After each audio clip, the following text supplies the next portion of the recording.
I published a video in which I said that um, I believe that the United States has learned all too well from Israel, and that we are in the beginning stages of attempting to do the same thing to Gaza I'm sorry, doing the same thing to Cuba that Israel did to Gaza.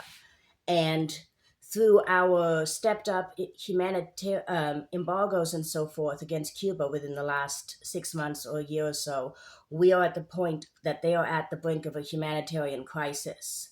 Now, yes, we may not be dropping bombs on them yet, but there's more than one way to destroy a people. And I must say, I got some pushback on that. Well, now, within the last day or two, Democracy Now!, Kyle Kalinske from Secular Talk, and even AOC herself have been talking about this subject. So let's listen to what AOC had to say, okay?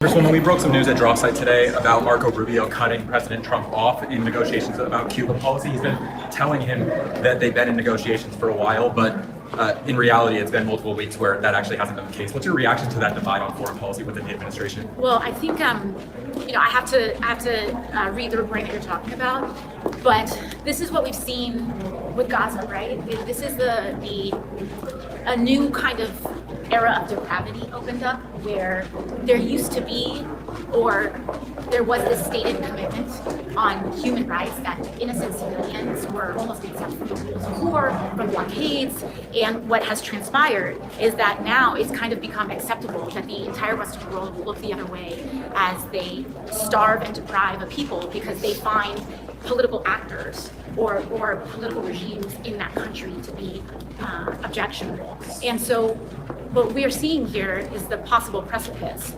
of hospitals running out of fuel. We're talking about innocent children, women that could be put in harm's way. And so, again, I have to look at the details of the reporting that you're sharing regarding Rubio specifically, but I think it's incumbent upon all of us to defend human rights, no matter where. The modern age, especially, there's no such thing as naturally occurring starvation or famine.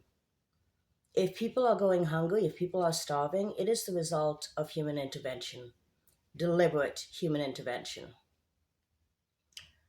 We see that with Gaza, we see that with Cuba, we even see that with people in the United States that are going hungry unnecessarily. There's no need for it. Hunger and starvation is one of the oldest weapons in history and one of the most inhumane.